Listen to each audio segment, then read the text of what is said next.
I'm calling this presentation self-made because everyone that you've heard already so far has been self-made.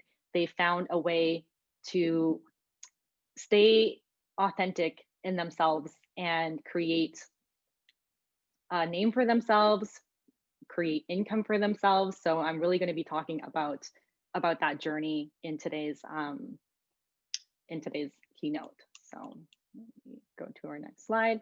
So I'm just going to introduce a little bit about me. I'm Amanda, and I am a mindset coach for creative entrepreneurs. So I know we were talking a little bit on mindsets and mentorship. I'm basically a coach for transitions. So if you're moving from a 9 to 5 and you want to start your own business, or maybe you did start your own business and you want to go to the next level. I myself am the founder of Salty Paloma. It is a line of artisan flavored salts and sugars. So I'll be talking a lot about product oriented things for anyone that is a product focused entrepreneur, as well about talking about partnerships. I recently just got my first operations manager who will be controlling all of the salty cocktail programming. So my industry is in the hospitality space. So we got affected in a very similar way to the fitness space. And we had to move everything virtual, like everyone else has. We started operating cocktail kits and delivering those. So, just figuring out your way as you go, literally day by day. It's been an interesting challenge, and to kind of see the new landscape. And what I want to talk about today, it's going to be different than the conventional business 101 workshop on things that you should know. I think you can easily Google that stuff. So I'm really going to talk about BIWOC entrepreneurship specifically. I'm going to introduce a concept of the imposter syndrome and how to overcome our fear of failure. And what I really teach through my programming is power positioning, strategies on that, on how to keep your brand strong, a lot of personal branding, a lot of how to deal with the transition if you wanted an exit strategy to move from your 9 to 5 to your full-time job, or going from a solopreneur to a multi-partnership founded business. It's kind of really about those next journeys and how to get there and plan appropriately. So before we get started, I'm just going to, I don't know if I can do this on my thing. Okay, I'm going to start a poll for you guys. So can everyone see that? Thumbs up if you guys can all see that. So I'm just going to have you all fill out that poll while I walk you through the agenda for today. So I'm going to talk about the landscape for women in business and entrepreneurship. I'm also going to talk about what that looks like for women of color and the disparities between that. After that, we're going to talk about the imposter syndrome and how that kind of comes out of the landscape for women, and then a fear setting workshop. And the fear setting workshop is just, I notice a lot of people have been talking about keeping that, how do you get that confidence in order to pursue that dream that you want to do, whether it is launching your own product, launching multiple products, whatever it is. And how do you get that courage and that confidence to take those risks? So we're going to really get into that today. And then lastly, I'll finish off with my interpretation of power positioning on positioning your personal brand in a powerful way. I'm just going to wait for you guys to continue finishing your votes. So the questions that we have are just like, how old are you? I'm just wondering to see if you guys are all pretty much in the same space. It looks like we're all between 20 and 40. So that's great. There's a couple that are older. In terms of how long have you owned your business? So it looks like most of you are between just launching your business within 6 months and between 1 to 3 years. So that's great that we're all in the kind of similar space. And then what else do we have here? What are you most interested in learning about today? So we've got how to launch a business successfully. We'll kind of walk through some basics on that. I love that there's a higher percentage on how to get over my fear of failure, and networking and meeting new people. Like, this is a fantastic network of women. So I hope you all find each other and connect with each other. And I'm glad that there is some interest in what to consider as a BIWOC entrepreneur. So thank you so much for voting. We're going to be adding in a couple more polls throughout the session so that we can kind of keep the interaction going. So I'm going to finish off with that one. All right. So this is a hilarious quote. Whatever women do, they must do twice as well as men to be thought half as good. So I'm going to launch a second poll here. How many of you agree with the statement? Do you agree? Do you disagree? Or are you kind of not really sure? It's funny, this quote written by Charlotte Witten actually says, like, after this quote, I didn't add it in here because it says, luckily, that's not too hard to do, just kind of taking a dig at men, that it's, easy for us to do. But I think I disagree with that. I think it's absolutely insanely hard to do. But there's so much truth in this concept that we do have to try twice as hard just to be able to get half the way there. So I'm going to end that poll. Thank you guys for voting. Like, definitely no. I mean, definitely you agree with that case. So the landscape for women entrepreneurs in Canada, some of the stats that I got from this are from a PayPal study and also a women entrepreneurship knowledge hub. And this is all mainly Canadian stats. So if you look at the landscape, Canadian women who launch businesses earn on average 58% less than male entrepreneurs. That's on average about 65K. That's like a full mid senior level salary that Canadian women don't make as much in comparison to male entrepreneurs. So in actuality, yeah, we do have to try twice as hard and we only will get half as much. So that's kind of the landscape that it's always been like. On top of it, if you look at the entrepreneurship space of venture capitalists, most of that venture capital money goes to male-owned businesses. 97% goes there. So that's a ridiculously high number. And the reason why that happens is because venture capital firms continue to support a pattern that has worked in the past. So I really hate the statement, but it's like, oh, this is just the way things are. So it's just the way things are going to continue to go. Meanwhile, literally every day, there's millions of new female entrepreneurs opening up businesses, yet none of us are getting any of that venture capital money because people are just stuck in their old ways. So I'm just bringing this out to you so that you understand where the landscape is, and then we will challenge these concepts. On top of it, because we're not getting any of the money, 70% of women with online businesses finance their small business growth through personal credit card debt. So now we can't get that funding. We end up using our own money. We end up having to take a second job, a third job, a night shift, whatever it is, in order to finance that. So that's kind of been the classic situation for the landscape of women entrepreneurs. Specifically, I'd say North America, Canada specifically, to get these stats. On top of it, I just want to bring out the difference between an entrepreneur versus being self-employed. So an entrepreneur is defined as a person who organizes and operates a business or businesses, plural, taking on greater than normal financial risks in order to do so. So I thought this was a really interesting quote where people were saying, we need to stop objectifying women for sex, and we need to stop objectifying men for success.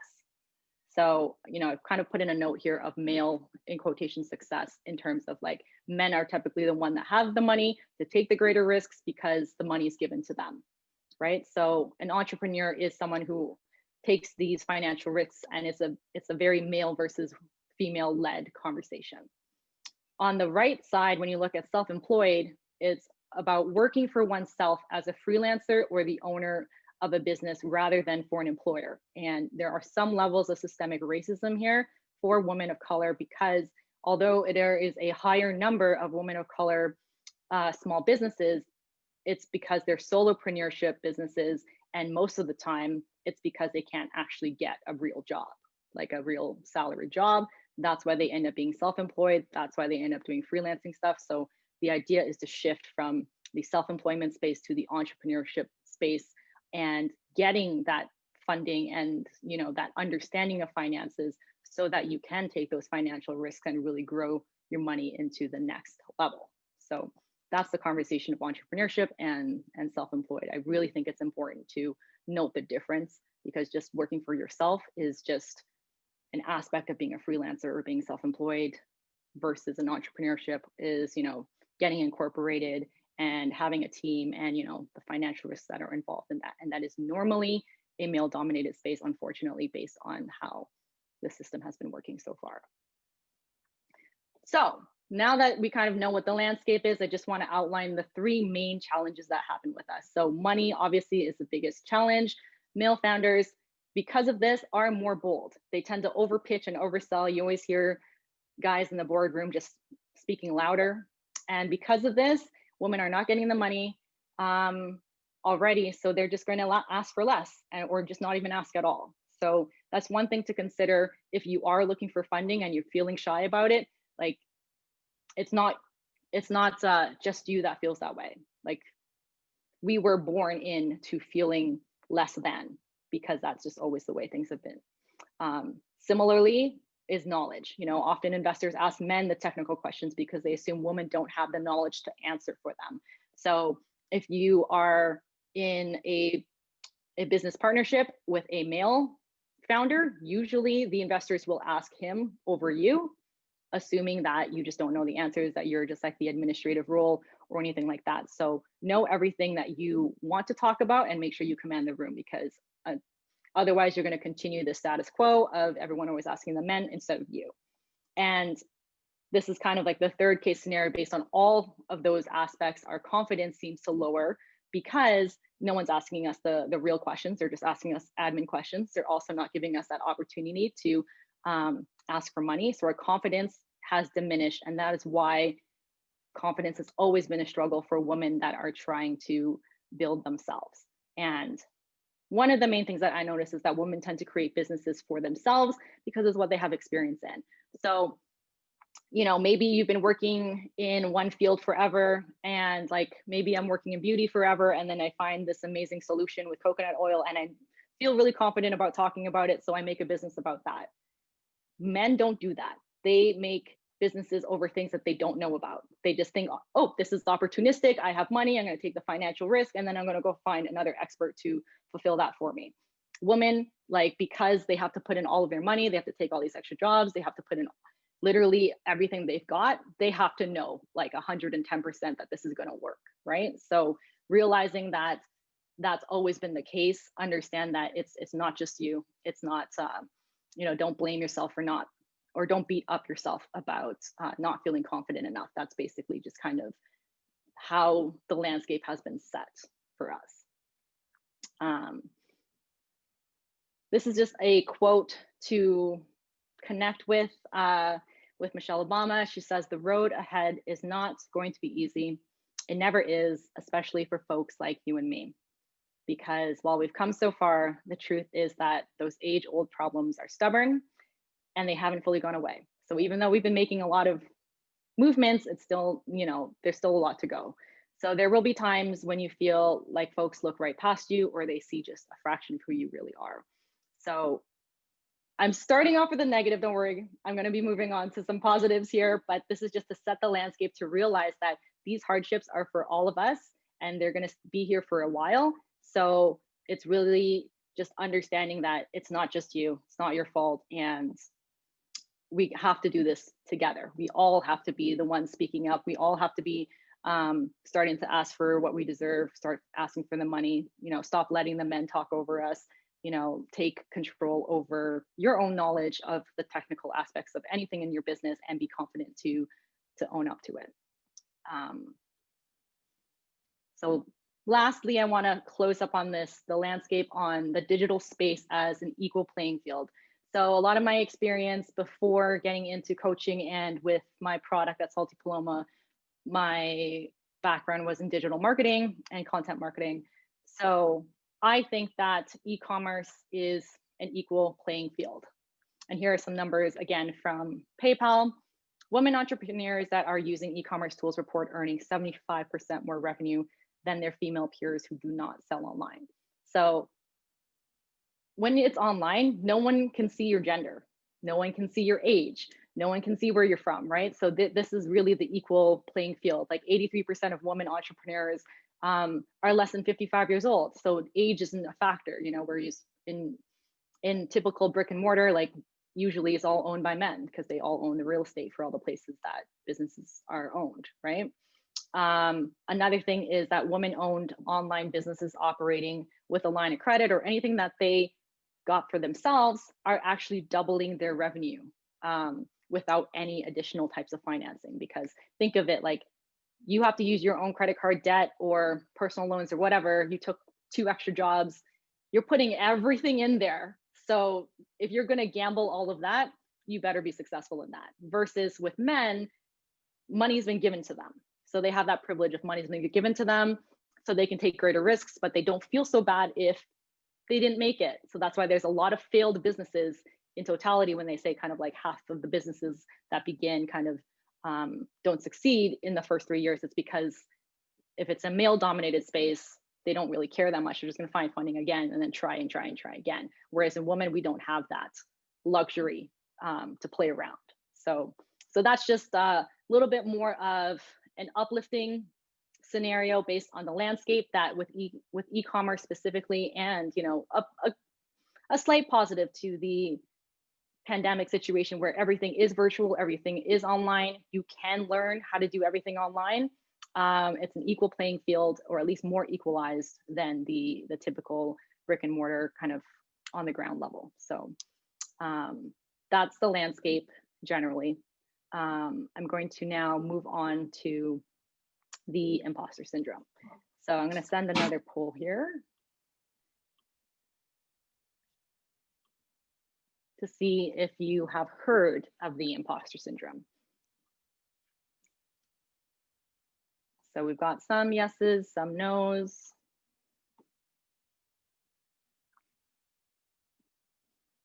All right. So typically the imposter syndrome is more popular among women, specifically high achieving women, and also among women of color. So I'm going to end this poll. It looks like most of you know the imposter syndrome. I'm just going to define it here, that the imposter phenomenon occurs among high achievers who are unable to internalize and accept their success. They often attribute their accomplishments to luck rather than their ability, and fear that others will eventually unmask them as a fraud. So I really hate it when I finally hit a new chapter in my success and someone is like, oh my God, you're so lucky, you're so blessed. It looked like everything just fell into place for you.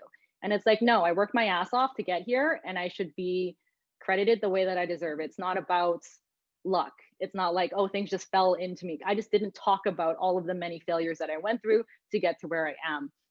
When you say, oh yeah, like, oh my God, I'm so lucky, I'm so blessed, then you continue to validate that story, which then removes all of the actual work that you've done as a woman. So if you think about specifically women in color, or if you are from an immigrant family, when you enter North America and you are kind of isolated in the space, you have to try harder to fit in. And then when you're trying to fit in, you actually feel like you don't deserve to be here. That's kind of a very typical psychological phenomenon that we all experience. And the same thing, if we're women and we're in a male dominated space and everyone's doing the little bro club thing, we just immediately feel like, okay, we got to try harder, but at the same time, we don't belong here, which then makes you think like, maybe I shouldn't be here, and that kind of gives you this fear of being like a fraud or whatever these things are. And that's why you try twice as hard.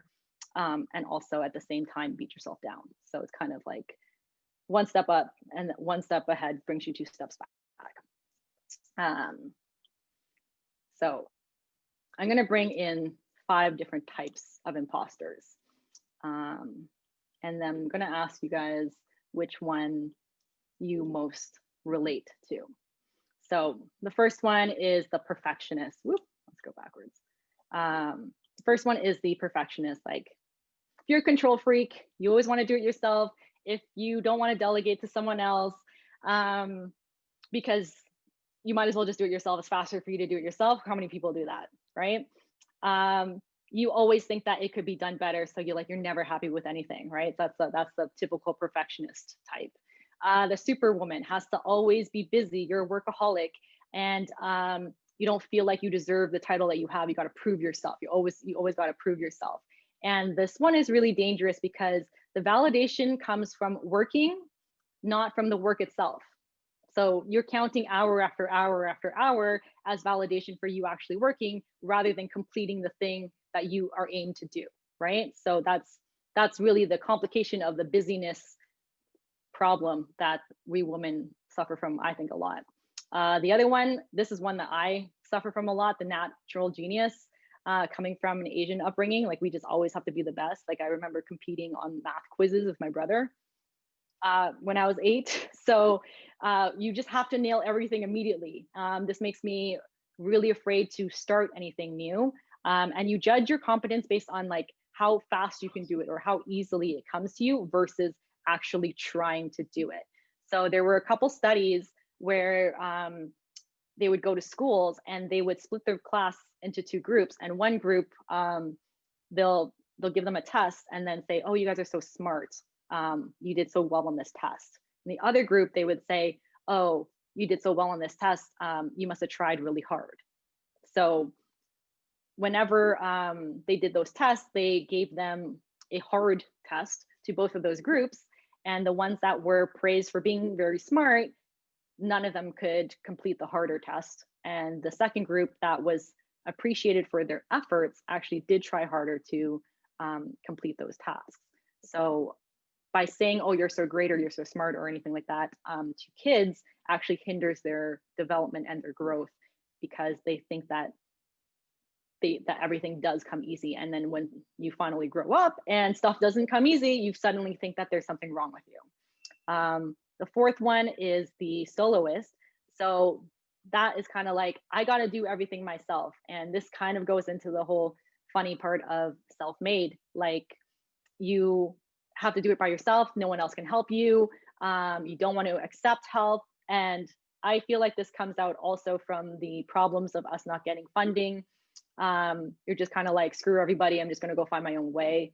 And that's, a very dangerous path to go on because first off, it's really lonely. And now you're not accepting any help and you don't know everything, right? So you need to admit that and then to kind of go on. And with that, the last one is the expert. You're not going to apply for any job unless you know every single thing on the description. I'm so guilty of this. I would only apply for jobs that I was overqualified for. So they would be stupid to not choose me. And I just ended up limiting myself. Like imagine you're trying to like date somebody and you just choose someone that's like the worst version of you, like just lowest of them all. And this person better be grateful to have you in their life. Like that's not the way to go around your life, right? Like you want to be you want to work for what you deserve, right? And whatever your self-worth is. So this one is really tough, like measuring your competence based on what or how much you know or can do versus who you actually are. So interesting that a lot of you feel like all of the above. I think they all kind of mix well. I would say earlier in my career, I was closer to the perfectionist superwoman type, especially if I was working 9 to 5 in corporate. And then as I dug deeper in my own personal development, the latter 3, the genius, the soloist, the expert, were really the ones that got to me. So thank you all for entering that poll. Looks like all of the above, the perfectionist and the superwoman, are the main ones. Like superwoman is mega dangerous. So yeah, I totally feel you guys on that. So how are some ways to overcome this imposter syndrome? There's 3 ways. Reframing the task. So rather than stressing over another thing that you don't know how to do, take it as a learning opportunity. So it's just reframing your mind so that instead of like, oh my God, I have to do taxes, I don't know how to do taxes, think of it like, well, I'm going to always have to do taxes. So as a solopreneur, I'm going to have to start learning this. Like take it as a learning opportunity and have fun with it, right? Like everyone loves to learn something new, make it a game, reward yourself, however you want to do that. The second thing is to focus on your strengths. A lot of the time when we have to do something new, you're going to focus on all the things you don't know how to do, all the things that you're bad at doing. So reinforcing your self-confidence by using what you're good at to your advantage, make that work for you, not against you. So I'm not really good with attention to detail or organization. So if I have to do some kind of data entry type thing, I would focus on the fact that like after I input on this data stuff, I'm really good at making connections on things that might not seem obviously connected. So then it makes me want to put this data into together so that I can get those insights and learn what's new. So, you know, putting in all those facts earlier in my presentation, like I'm not that great with numbers and everything like that, but I had an idea that I wanted to come to bring out and explain the issues over the landscape that we face. So, so then I knew that that was a strength of mine, and which compelled me to work on that stuff. The last one, super important, ask for help. Woman, like ask for help when you need it. I hate that people just don't ask for help. This is a big quote that I like to use. Failure can be done alone. Success is always achieved with others.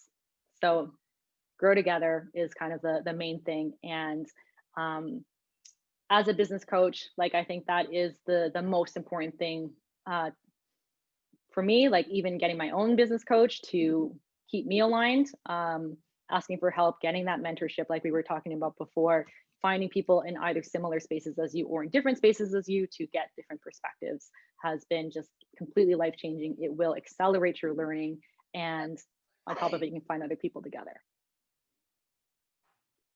All right. So for anyone that is doing product-focused businesses, I really hate this phrase, the customer is always right.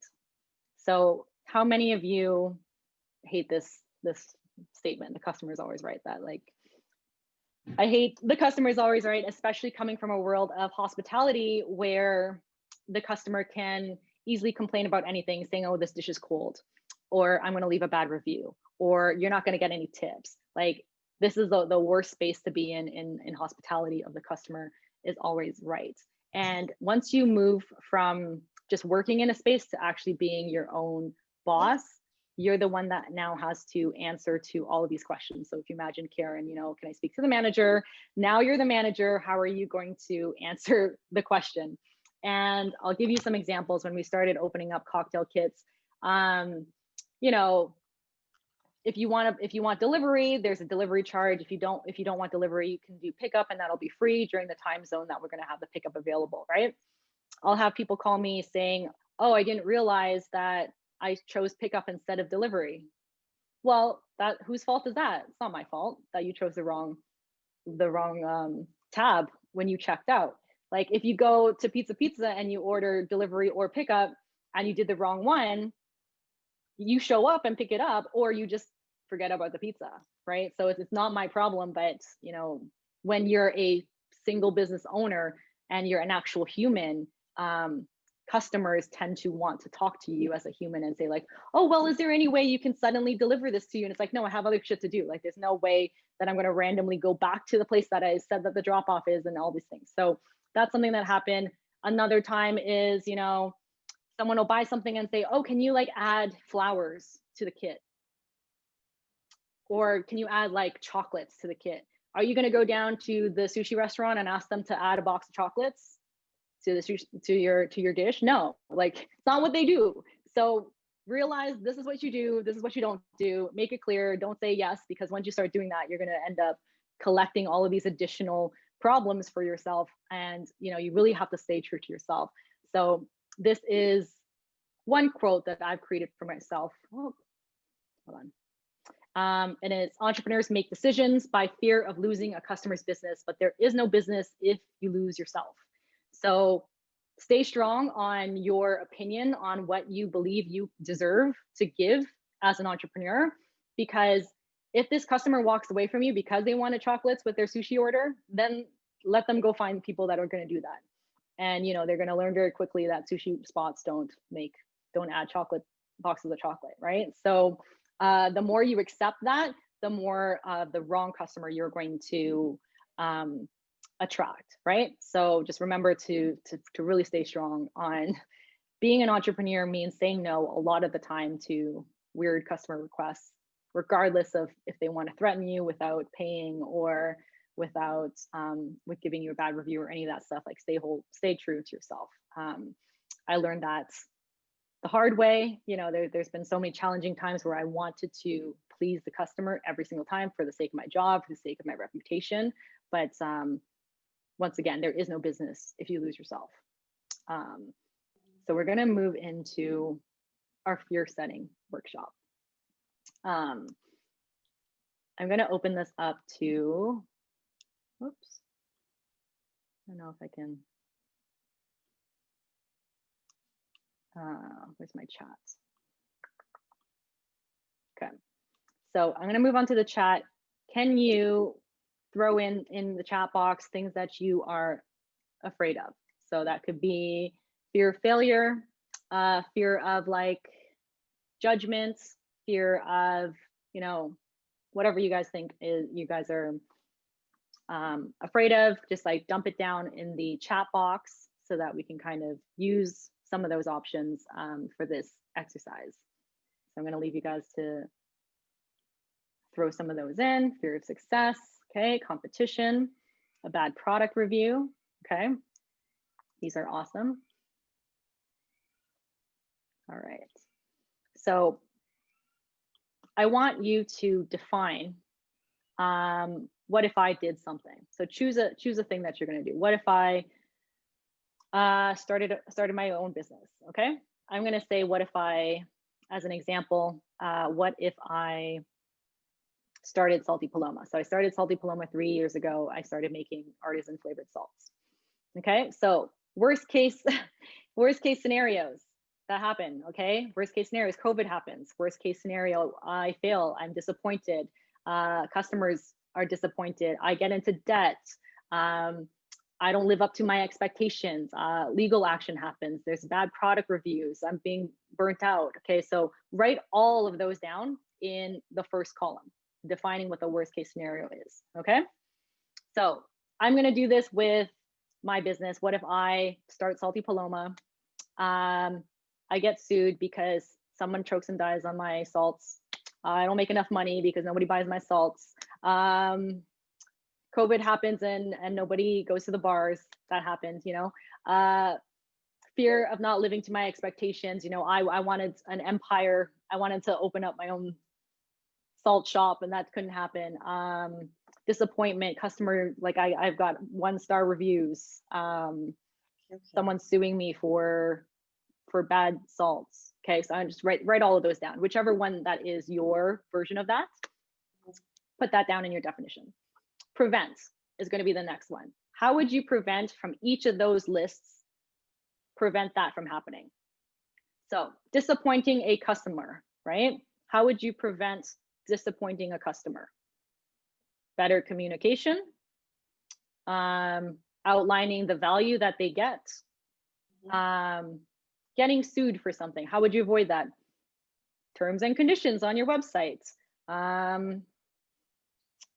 Say that's on the label, like, be careful of choking. I don't know, like whatever ways that you want to say about preventing.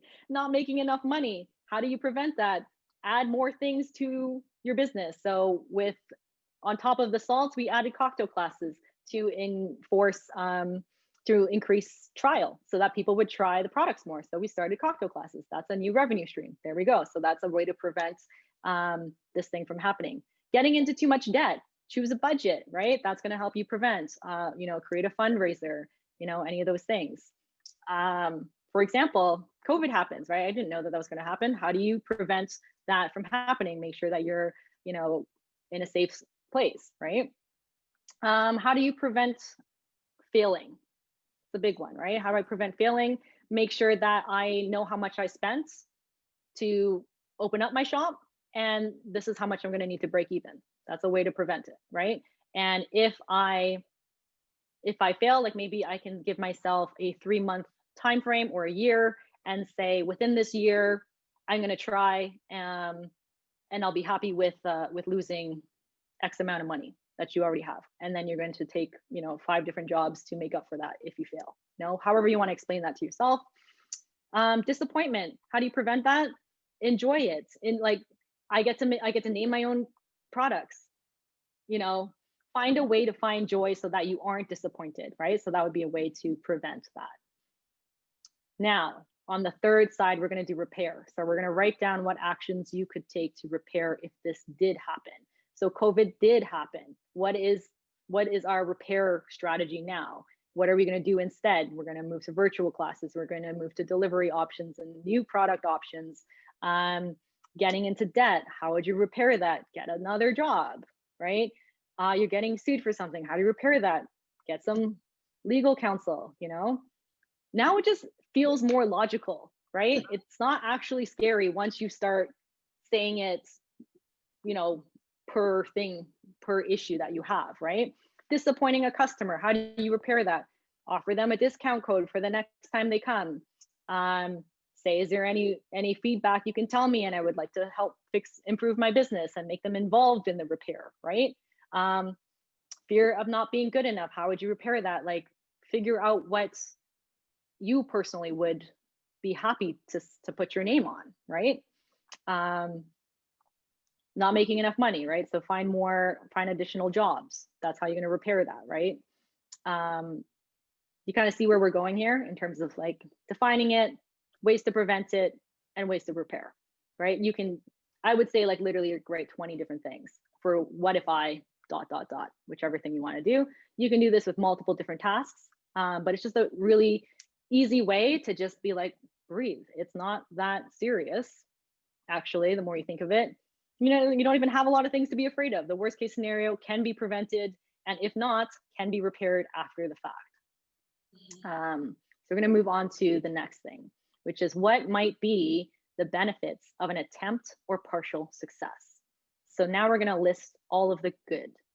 So what might be the benefits of an attempt or partial success to me starting my salt company?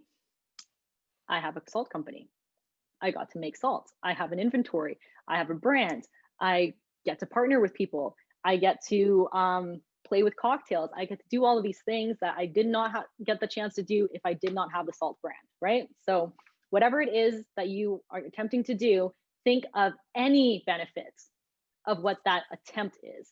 Would you be proud of yourself? You know, your fear of not being good enough. Would you be proud of yourself that you actually attempted, right?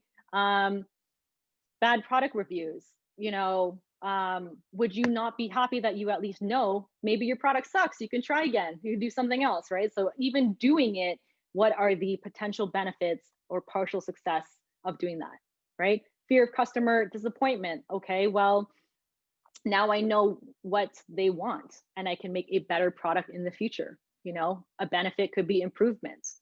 I could, you know, get better customer service skills. You know, whatever it is, there's always a good side to every bad side that you think about.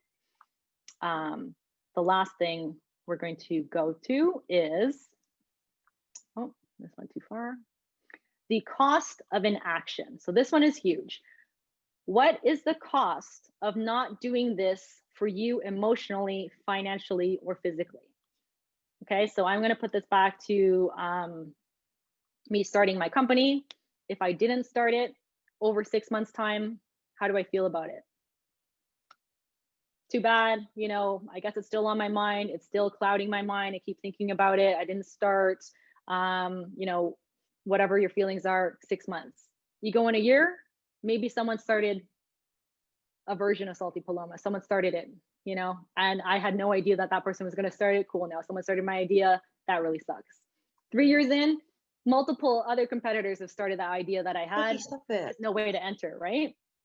So, yeah, like 3 years later, I have regrets probably at this point, you know, that I never got the chance to even try. You know, now I see this whole landscape and a bunch of other people have launched the same product that I have, and I didn't even try, you know, and they're doing so well, and I feel regret. You know, that's probably the highest cost of your inaction, you know, emotionally, physically, financially, all of it, for not taking that step. So I hope that fear setting exercise helped you think again about what fear really is, that it's not that intense, that there's so many ways to fix it, either prevent it or repair it after it's happened, or prevent it before it's happened. There's so many benefits of you actually doing something that you actually care about, and such a higher cost of not doing it, right?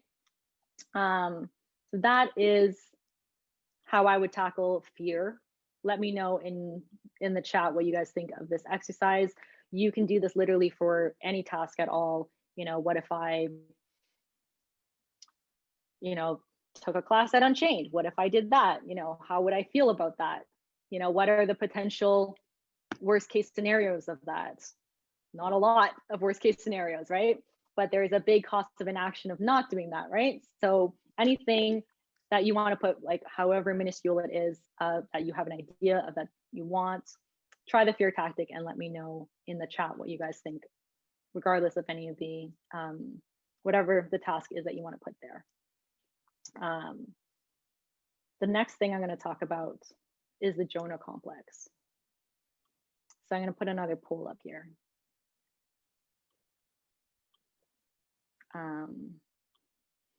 Have you guys heard of the Jonah complex? Anyone? Okay, stop it. Does anyone? Okay. Only one person knows the Jonah complex. Who knows the Jonah complex?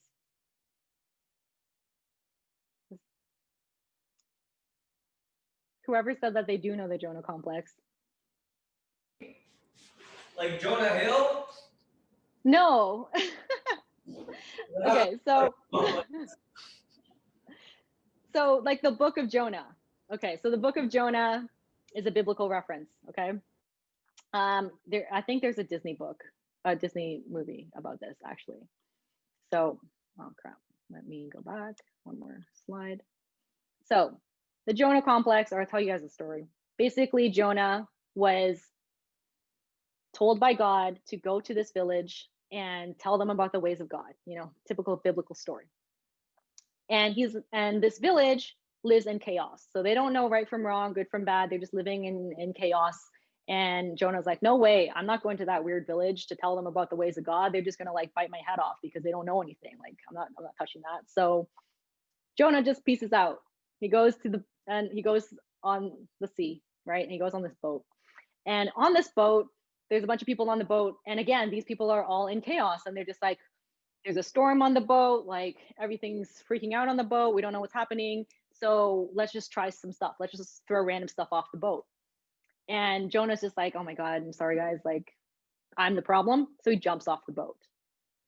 So if you think about this in your own life, I think that even though we just did this whole fear of failure thing, I think what we're really afraid of is we're a fear of greatness, of actually being what we were destined to be. So if you think of yourself as Jonah, you probably have this internal desire to do something. So for me, it's always been female empowerment. It's always been something that has mattered to me. And sometimes I'm like, nope, you know what? That's too big. I'm just going to focus on myself and just like quietly do something else here and be okay with that. And what ends up happening is if you go against what you are meant to do, you enter this world of chaos and you're like fighting against the current and you're just like, why is everything so hard? And then you realize like, oh my God, like I just need to do what I was destined to do, right? So Jonah jumps off the boat. He gets eaten by a whale. And while he gets eaten by this whale, he lives in the whale's belly for 3 days and 3 nights. And this is really that whole like reflecting stage of you realizing, oh my God, like I spent all this time fighting against what I really truly wanted to do. Like, what should I do? And this is the complex, right? Like, if you are going to do something that you believe you're destined to do, that means you actually have to try for once, right? Whereas if you kind of half-ass something and you're like, oh, my skill sets are here and there and whatever, I can kind of get by with that and live a enjoyable-ish life. Yeah, you can do that. But then anytime you meet some kind of failure, you're like, oh, it doesn't matter because I didn't try so hard. So that's like the epitome of procrastination, right? You like let it go too far. And then once it's due date, you're kind of just gonna half-ass it, do whatever you can with it and be like, meh, it was okay. And if it did well, you're like, cool, I didn't try that hard. If it went bad, you're like, cool, I also didn't try that hard, right? So the fear of greatness is like, oh my God, if I actually did try really hard on something that I really cared about, and I fail, that sucks, right? So that is the complex that Jonah faces. And during the time in the whale, he reflects on all of this and realizes, you know what, I'm just gonna be brave and pursue what I actually want to do. And the whale ends up bringing him offshore to the village, and he's fully alive. And then he goes and he does whatever he was set to do. So that is the Jonah complex. So I want to leave you guys with this quote, that our deepest fear is not that we're inadequate. Our deepest fear is that we are powerful beyond measure. It is our light, not our darkness, that frightens us. So let me know in your chat what you guys thought about that concept, that we're actually more afraid of greatness and actually trying super hard to do something that matters to us versus, you know, just getting by and utilizing the skill sets that we have. So I believe that we all have this unleashed potential. And we're just really, really afraid of pursuing that because it's so scary. Like I care so much about female empowerment. So if I'm unable to do that, that's going to freak me out. Like I'm not excited about that. So for example, just to continue on Shuli's conversation earlier, like I was always this angry feminist person, and I started a series of panel conversations with other angry feminist-ish people, you know, and we had a fantastic community network that we put together, but we're not changing anything. We're just creating a space of like-minded people. And I realized there's a lot of women that talk to other women. There's a lot of men that talk to a lot of men, but no one talks to each other. So the latest podcast that I started on the Miss Amanda Chen show, the first season, is called 100 Masked Men. And actually it is to anonymously interview men about their ideas of the feminist movement and what they view of masculinity in reference to how they interact with women.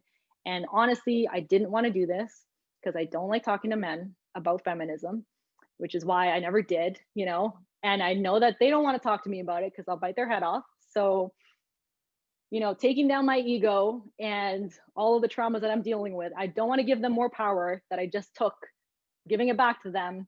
I'm giving them respect. I'm giving them a voice. I'm giving them a platform. And honestly, what has happened out of that is greater respect because you're on my show now.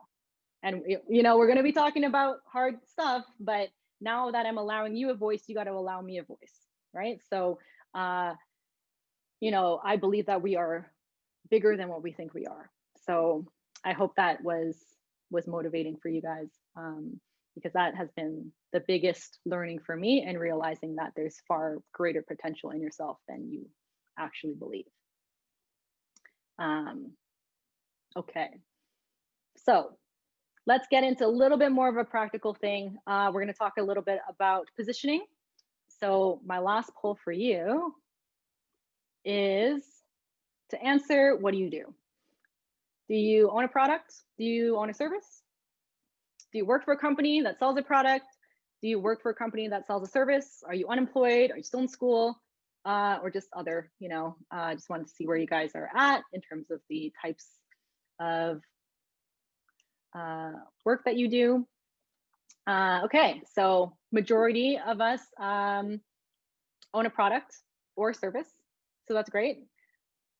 So many entrepreneurs here. That's amazing. Okay. Some people are still in school. Some of you still work for a company that either sells a product or a service. So I'm going to move on to the next slide here and just talk about the difference between a product first brand versus an audience first brand. So every time I meet someone, they're like, especially if you go to a market, they're just like, hey, look at my market, look at my products on this market, on this table. This is why I started this product, XYZ reasons, right? That's a typical thing, like, hey, look at me, look at all these cool things that I did, and I hope you buy it, right? That's a typical spiel. So product first is focus on the product. Hey, I got this cool idea for a new type of salts. Cool, I don't care, right?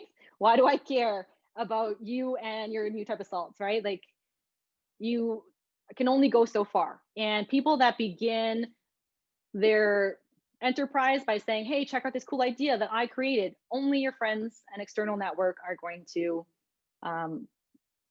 support your product, right? So a lot of people are like, oh my God, I just started my new brand and, you know, only my mom and dad and my cousins bought it. How do I get more customers, right? If you want to move to the right side is to focus on a specific audience. So here's an example. It seems like there's a segment of customers who aspire to have better quality ingredients in the cocktails they make at home. It's as specific as you can be, the better, right? So these are people that are more conscious about their purchasing decisions. They want better quality ingredients in stuff that they do at home. And honestly, I didn't think that, you know, the world would play out the way that it did, but there are more people making cocktails at home than there ever have 3 years ago. So before, you can go to a bar and get a margarita. Now you can't. So people are making margaritas at home. So I lucked out in that situation. But find that segment of customers and figure out what they want and what they care about. Yes, cool. People like making cocktails at home, but they also want it to be of high quality, right? They don't just want weird green stuff as their salt on their margaritas. They want it to look good. They want it to be Instagram worthy. Otherwise, why are we doing it, right? So figure out the mentality of who the segment of customers are versus, hey, check out my cool product. Because saying just check out my cool product is not going to get you very far. Okay. So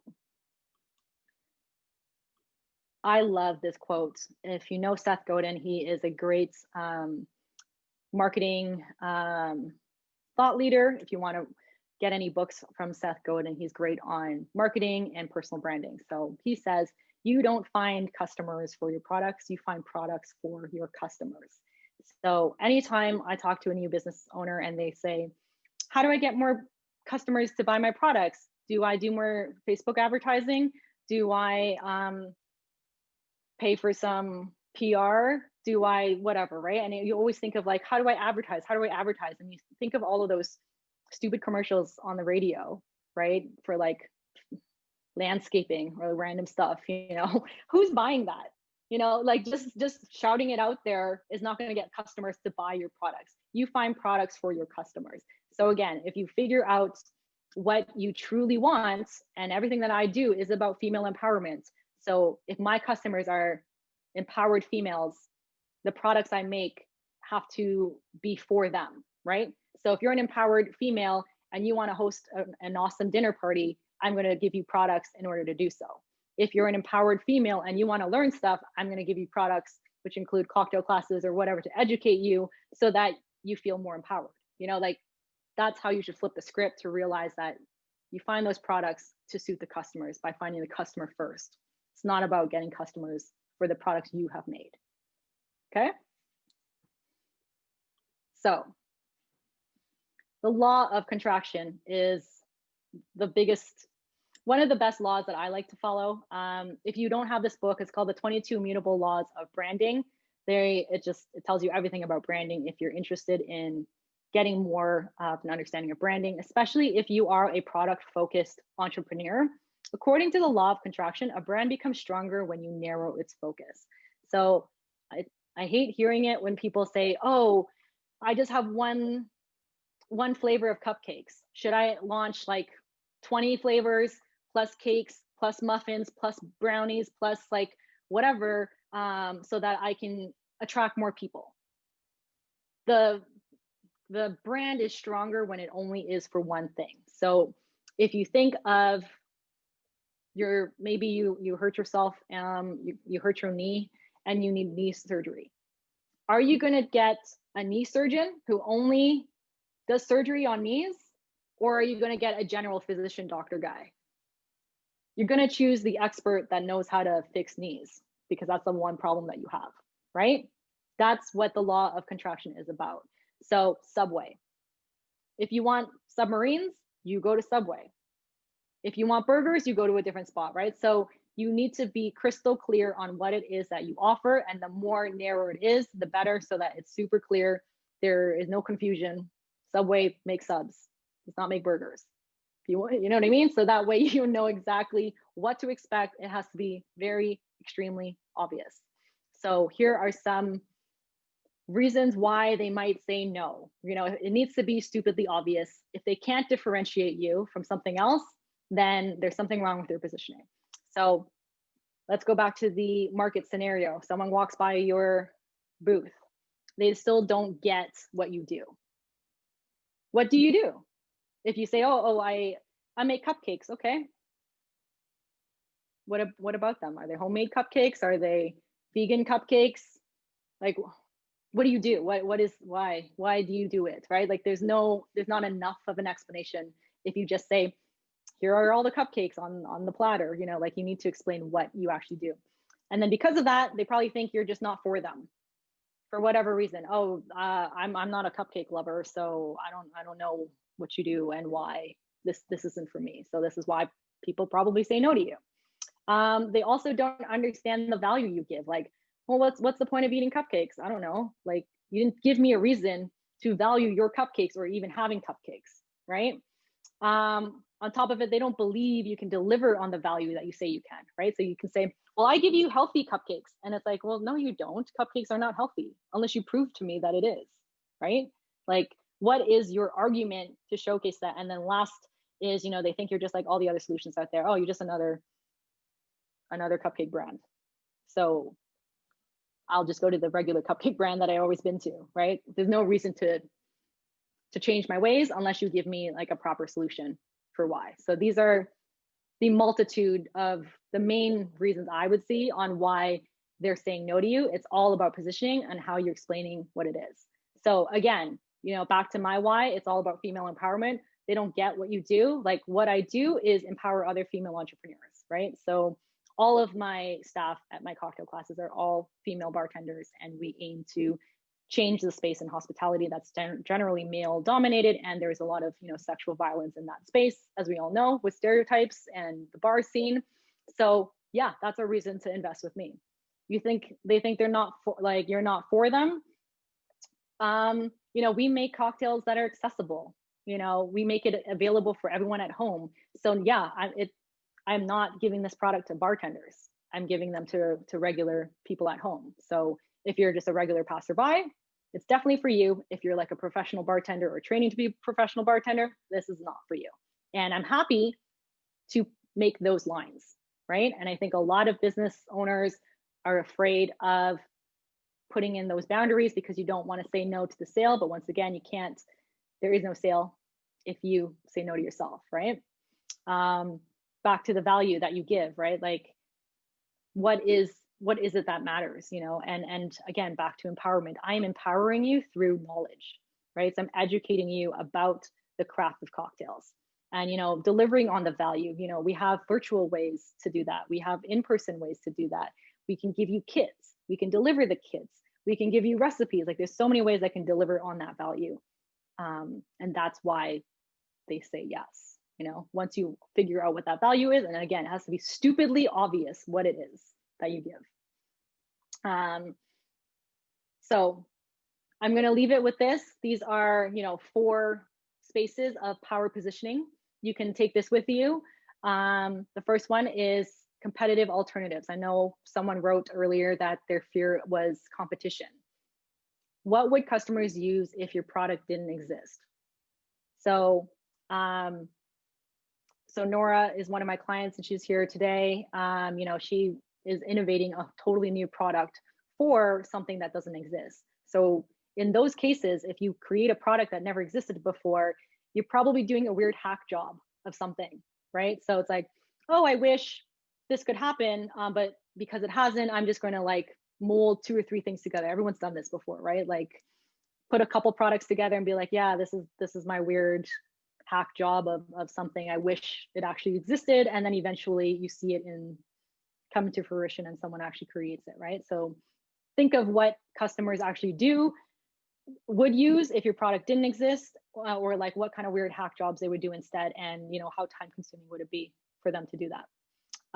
Unique attributes. What features or capabilities does your product have that the alternatives do not? Are there special things that you have that stand out from anybody else? So this, again, I know we were talking a lot about your personal story, so that could be a unique attribute, right? Choosing Salty Paloma means you're choosing a female empowered space. You're choosing to support women. That's a huge thing. You're choosing to support a woman-owned business. And all of you in this chat today can use that as a unique attribute. If you have not used that yet, that should be front and center in your positioning. And if it's not, I don't know why, because that's an awesome position to say. I'm a female entrepreneur and you're supporting a female-owned business, right? Next, we go to value. What value do those attributes enable for your customers? People that want to support change are going to see the value in you, right? Lastly is who cares?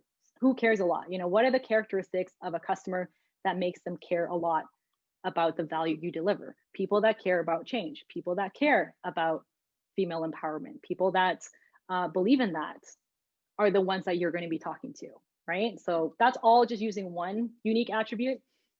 You can use any other attributes you want to say. Maybe you're eco-friendly. Again, you do the full cycle with these 4 quadrants to explain what your values are, who cares, what are people doing instead if this product never existed, and you know, what are those unique features that you have.